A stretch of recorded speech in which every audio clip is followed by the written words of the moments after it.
Hey, good day, everybody. Thank you for joining me. Just in case you're joining me for the very first time, I am your host, the real Bryant Glaze Gibbs. Hit the like button, subscribe, share, support. Get your signed copy of the Beyond Lucky book, a true story of crack, money, murder, and redemption.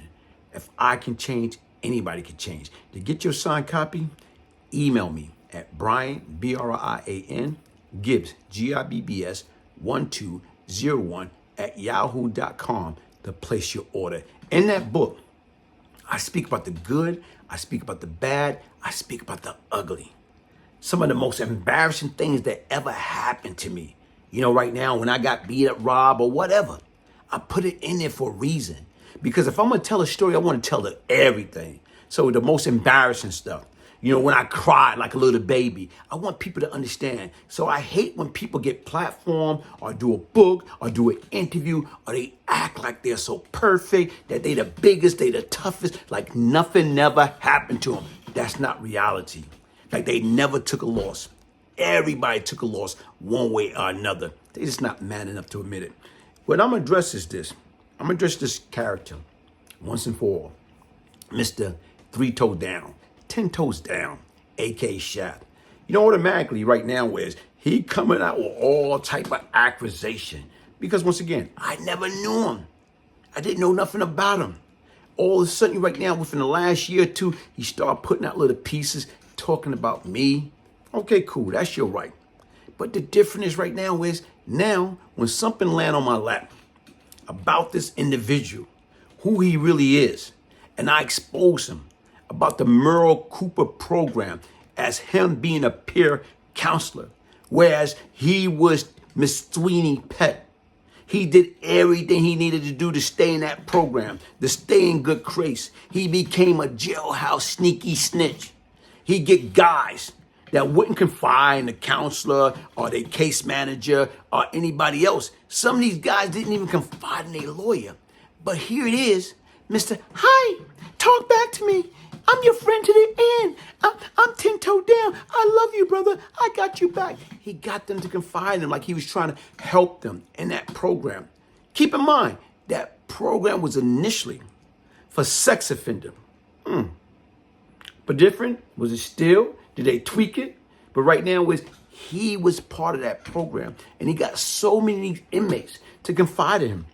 And when he confided in him, he went back like the sneaky snitch that he is to Miss Sweeney, let her know detail for detail what these individuals telling them.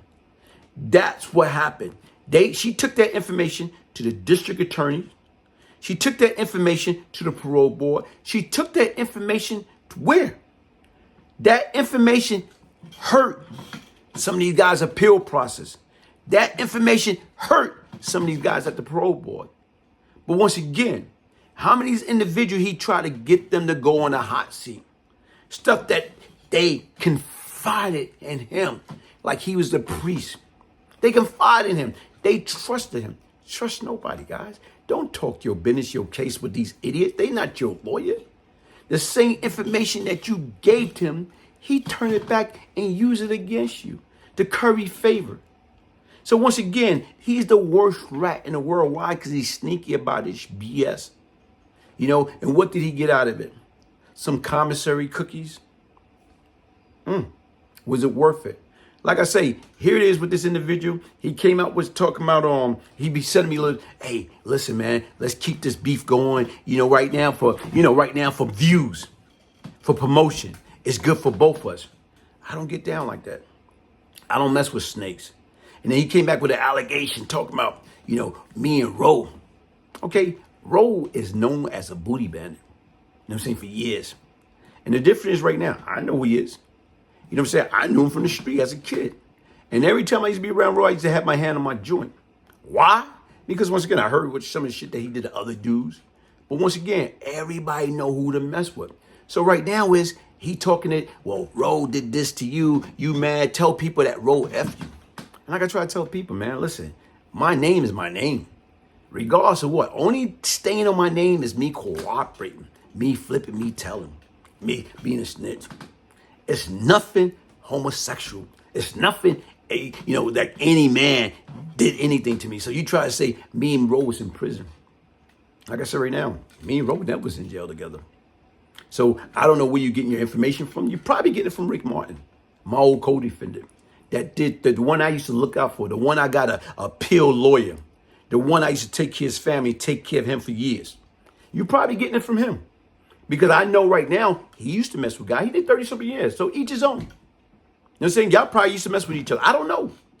But once again, don't mix me in y'all little gay business. I don't care nothing about that. You know what? Y'all do you. Continue to do you. I know him personally. I know how I like to hide behind people. He always been that little short little man complex with that. Come on, I know him. You know what I'm saying? But once again, keep that nonsense, man. When somebody hit you with the truth, don't come back with that nonsense. You got mad at me when I brung up Red. And you try to say, Red is my brother. Okay, may his soul rest in peace. But he was not your brother. He used to terrorize your coward behind. He saw who and what you are. And he treated you like the sucker that you was. Talk back to me. He talked back to you. And he made you feel lower than low. And you couldn't take it. You know what? But now that that's my man. He was not your man. And that's what I'm trying to tell you right now, bro. In order to be real with anybody, you must first attempt to be real with yourself. And what I'm trying to say right now, man, listen, man, do you. You can do what the hell you want to do, say what you want to say. It don't make me no different. Because at the end of the day, I'm 92 years old. I'm happy. I'm blessed. I'm alive. I'm healthy. I got my life together. I am not that same sick individual that I once was. And I'm glad I'm not. Because once again, man, I don't care how big you are, how inflated you are, man. You don't got the balls. You don't got the heart. You're a weasel. And like I said right now, guess what? I would have made you go to the bathroom yourself. Like I said, don't let that size fool you, man. But like I say, thank God. You know what I'm saying right now is I am not the same person, man. Because I'm glad. Because you would have been in a world of trouble. But I'm glad I am not emotionally immature like I once was. Because if I was, right now is, get away from me. Get away from me. You wouldn't be saying talk back to you. Get away from me. Glaze. Yeah. You little, you know what I'm saying, weasel. You know what I'm saying? Hey, Miss Sweeney couldn't even save you from that. Hey, listen, folks. Hit the like button. Subscribe, share. Trust nobody. Like I say, so many of these guys trusted him. You're supposed to trust in God. You trust in this cartoon, muscle-bound, fake, steroid user individual. And look what happened. Like I said right now is, don't worry about it. I'm getting some people on the platform. And they're going to be talking back. And then what you going to say? You want to try throwing your white flag? Yo, man, come on, man, leave me alone. Too late, sucker. Peace, love, and prosperity. Hey, Kelly, what you reading? Oh man, bro, this is such a good book. Super dope book.